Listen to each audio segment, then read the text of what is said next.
یہ کہانی ہے رقیہ کی، جو ارینج میرج کے بعد ایسی سسرال جاتی ہے جو اس کی نفیس طبیعت سے بالکل متضاد ہے، جہاں تعلیم تو ہے مگر شعور، تربیت اور سلیقے کا فقدان ہے۔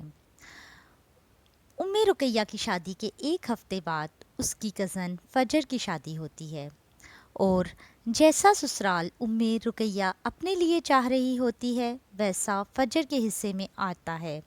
وہ اکثر اپنا موازنہ فجر کے ساتھ کرتی رہتی ہے۔ فجر کا شوہر اور اس کے سسرال والے اس پر جان چھڑکتے ہیں، لیکن رقیہ کا شوہر قدرے لاپرواہ اور بیزار طبیعت کا مالک ہوتا ہے۔ رقیہ، جس نے شادی سے پہلے کبھی بھی کسی لڑکے کی جانب آنکھ اٹھا کر نہیں دیکھا تھا، اب وہ ایک انڈسٹریلسٹ حسن خاور کی محبت میں گرفتار ہو جاتی ہے، جو غلطی سے اس کے فیس بک اکاؤنٹ میں فرینڈ کی طرح ایڈ ہوتا ہے۔ رقیہ بھی فجر کی طرح بننے کے خواب میں حسن خاور کے ساتھ محبت کے سفر میں دوڑ پڑتی ہے۔ وہ حسن کو اپنی شادی کے بارے میں بالکل نہیں بتاتی۔ پھر ایک دن اسے معلوم ہوتا ہے کہ وہ تو پریگننٹ ہے، ماں بننے والی ہے، لیکن اس سے پہلے تو وہ اپنے شوہر سے طلاق لینے کا سوچ رہی تھی۔ اب وہ کیا کرے؟ بہت مشکل سے اس بچے سے اپنی جان پر کھیل کر جان چھڑاتی ہے، یعنی اسے ابارٹ کروا دیتی ہے، کیونکہ ان دنوں اس کا شوہر عثمان کسی سے پارٹنرشپ پر کاروبار سٹارٹ کر رہا ہوتا ہے، اور وہ اس میں مصروف ہوتا ہے۔ اپنے شوہر کو وہ بالکل بھی پتہ نہیں لگنے دیتی۔ ایک دن وہ اس پارٹنر کو ڈنر پر بلاتا ہے۔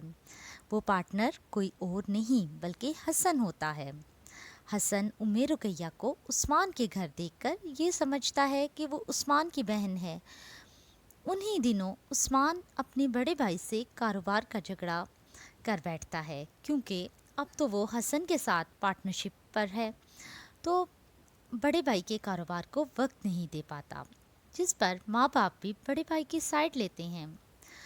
عثمان غصے میں آ کر الگ گھر لے لیتا ہے۔ ویسے بھی وہ اپنے گھر والوں کے رویوں سے تنگ آیا ہوتا ہے، مگر اچھے وقت کا انتظار کر رہا ہوتا ہے، اور یہ اچھا وقت حسن کے ساتھ پارٹنرشپ کے بعد شروع ہو جاتا ہے۔ دوسری طرف رقیہ کی کزن فجر کے دیور کی شادی ہوتی ہے۔ اب ساس اور نندوں کو فجر سے زیادہ وہ نئی دلہن اٹریکٹ کرتی ہے، جس کے ماں باپ نے جہیز میں 2 گاڑیاں اور سامان بھی کافی دیا ہوتا ہے۔ اب فجر اکثر سسرال والوں کے حالات کا شکوہ کرتی نظر آتی ہے، اور رقیہ، جو اب الگ گھر میں آرام سے رہ رہی ہے، پھر سے اپنی اور فجر کی زندگیوں کا موازنہ کرتی ہے۔ وہ اپنا بچہ کھو چکی ہے، حسن اس کی محبت میں گرفتار ہے، اور اب تو عثمان بھی اس کے گن گانے لگا ہے، مگر وہ جانتی ہے وہ اندر سے کیا ہے، اس کے گلٹس اسے بے چین کیے رکھتے ہیں۔ دوسری جانب حسن کے آفس میں ایک لڑکی سمارا کام کرتی ہے۔ وہ حسن کو بہت پسند کرتی ہے، وہ فجر کی دوست ہوتی ہے، اور رقیہ کو بھی فجر کے حوالے سے جانتی ہے۔ ایک دن عثمان شہر سے باہر ہوتا ہے کہ وہ حسن کے آفس جاتی ہے، جو اب چاہتی ہے کہ حسن کو کہے کہ وہ اسے بھول جائے، کیونکہ وہ عثمان کی بیوی ہے، لیکن وہاں جا کر اسے شوق لگتا ہے، کیونکہ حسن اس کی بات سننے سے پہلے اسے خوشی خوشی بتاتا ہے کہ اس نے عثمان سے تمہارا ہاتھ مانگ لیا ہے، یعنی کہ اس نے عثمان سے کہا ہے کہ میں تمہاری بہن سے شادی کرنا چاہتا ہوں، اور اس نے ہاں کر دی ہے۔ رقیہ مزید پریشان ہو جاتی ہے۔ وہ بتانا چاہتی ہے کہ اس کی بہن گنزا ہے، میں نہیں، میں تو اس کی بیوی ہوں، مگر نہیں بتا پاتی۔ گھر میں شادی کی تیاریاں شروع ہو جاتی ہیں۔ جس دن عثمان کی بہن گنزا، جو کہ انتہائی لڑاکی ہے، اس کی شادی حسن سے ہوتی ہے، اسی فنکشن میں رقیہ، جو حسن سے چھپنے کی کوشش میں ہے، وہ بے ہوش ہو جاتی ہے۔ عثمان شادی ہال سے اسے ہاسپٹل لے جاتا ہے۔ اسے وہی ڈاکٹر سرو کرتی ہے جس نے اس کا پہلے ابورٹ کیا ہوتا ہے۔ وہاں رقیہ کے بارے میں وہ بتاتی ہے کہ وہ پھر سے امید سے ہے، مگر اس بار پلیز بچہ ابورٹ نہ کروائے۔ عثمان حیران ہو جاتا ہے، رقیہ سے پوچھتا ہے، مگر وہ خاموش رہتی ہے، کچھ نہیں بتاتی۔ دوسری جانب کنزا کی حسن کے ساتھ رخصتی کے لیے حال سے کالز آ رہی ہوتی ہیں، عثمان فون بند کر دیتا ہے۔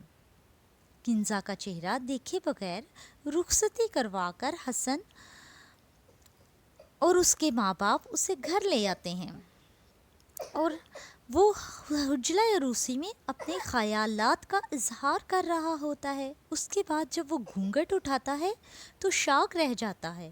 اس کے منہ سے یکدم نکلتا ہے، رقیہ کہاں ہے؟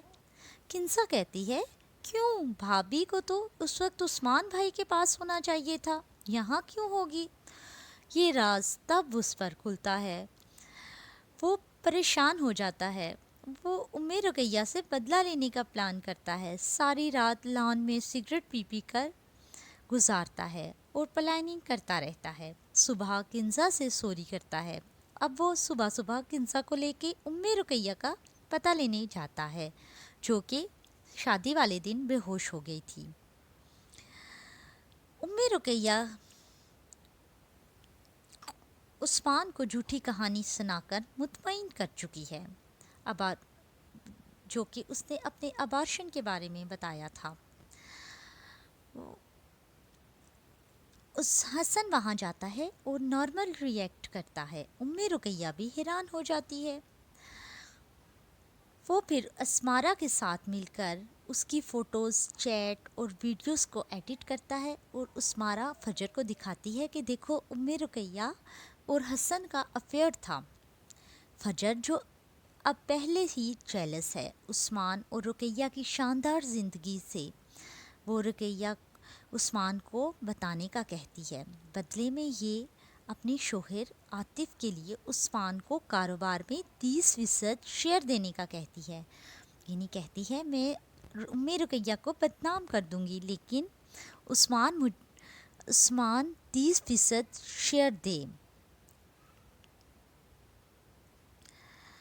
رقیہ کو یہی دکھایا جاتا ہے کہ اسمارا نے یہ سب باس کے کمپیوٹر سے لے کر فجر کو دیا ہے۔ حسن معصوم ہے، وہ حسن سے ملتی ہے، یہ سب بتاتی ہے اور معافی بھی مانگتی ہے۔ حسن سب ریکارڈ کر لیتا ہے مگر بظاہر اسے تسلیاں دیتا ہے۔ عثمان رقیہ کی سالگرہ منانے لگا ہے۔ سالگرہ والے دن ایک باقاعدہ پلان سے عثمان کو یہ سب بتا دیا جاتا ہے۔ وہ رقیہ کو گھر سے نکال دیتا ہے۔ وہ اپنے گھر نہیں جاتی۔ اسے راستے میں ایک خاتون اماں عظمت ملتی ہیں۔ وہ ان کے ساتھ چلی جاتی ہے۔ وہ اکیلی رہتی ہیں، اولاد نہیں ہے، بیوہ ہیں۔ رقیہ اپنی ساری کہانی انہیں سناتی ہے۔ وہ اسے توبہ کرنے کو کہتی ہیں۔ 6 ماہ رقیہ انہی کے پاس رہتی ہے۔ وہاں اس کا ایک بیٹا پیدا ہوتا ہے۔ دوسری جانب حسن عثمان سے پارٹنرشپ ختم کر چکا ہے۔ کنزا اپنی غلط حرکات سے حسن سے طلاق لے لیتی ہے۔ حسن دوبارہ سے اسمارا کو پرپوز کرتا ہے مگر وہ گلٹ ہے۔ اس نے اس کے کہنے پر عثمان کو بتایا تھا کہ وہ زیادہ قصوروار ہے۔ رقیہ تو اپنے غلط قدم پر شرمندہ تھی۔ وہ دونوں مل کر رقیہ کو ڈھونڈتے ہیں۔ وہ اپنے بیٹے کے ساتھ اماں عظمت کے گھر کے پاس مل جاتی ہے مگر ساتھ جانے پر راضی نہیں۔ عثمان کو پتہ چلتا ہے کہ وہ اماں عظمت کے ساتھ رہتی ہے۔ پھر عثمان اکثر اپنے بیٹے سے ملنے اماں عظمت کے گھر آیا کرتا ہے۔ فجر کو پتہ چلتا ہے تو وہ رقیہ کے بارے میں عثمان کو بھڑکانے لگتی ہے اور پہلی باتوں کے حوالے دیتی ہے مگر اب وہ اس کی نہیں سنتا۔ پھر ایک دن اس کا بیٹا بیمار ہو جاتا ہے۔ رقیہ اپنے بیٹے کو لے کر ڈاکٹر کے پاس جا رہی ہوتی ہے تو ایک گاڑی سے اس کا ایکسیڈنٹ ہو جاتا ہے۔ اسے ہاسپٹل لے جاتے ہیں۔ وہاں عثمان کسی مریض کی عیادت کرنے کے لیے آیا ہوتا ہے۔ وہ جب رقیہ کو اس حالت میں دیکھتا ہے تو ڈاکٹر کو بتاتا ہے کہ وہ یہ میری بیوی ہے۔ وہ پھر اپنی بیوی کو لے کر گھر آ جاتا ہے اور اماں عظمت کو بتاتا ہے کہ میں رقیہ اور اپنے بیٹے علی کو گھر لے آیا ہوں۔ دوسری جانب کنزا کو بڑی بھابھی پاگل خانے داخل کروا دیتی ہے اور کیونکہ وہی اپنی ماں کے ساتھ مل کر شروع میں بڑی بھابھیوں کی زندگیاں عذاب بنایا کرتی تھی۔ اینڈ پر سب خوشباش ہو جاتے ہیں۔ حسن کی شادی اسمارا کے ساتھ ہو جاتی ہے، جبکہ فجر اور عاطف کو پھر سے نئی سازشیں کرتے دکھایا جاتا ہے، کیونکہ ان کی فطرت ہی ایسی ہوتی ہے۔ رقیہ خوشباش اپنے شوہر کے ساتھ رہنا شروع کر دیتی ہے۔ آپ کو آج کی ہماری کہانی کیسی لگی؟ پلیز کمنٹ کر کے بتائیے گا، اور آپ کس طرح کی کہانیاں دیکھنا چاہتے ہیں، سننا چاہتے ہیں، یہ بھی ہمیں کمنٹ میں بتائیے گا، اور ہمارے چینل کو ضرور سبسکرائب کر دیجیے گا اور بیل آئیکن کے بٹن کو دبا دیجیے گا۔ بہت بہت شکریہ۔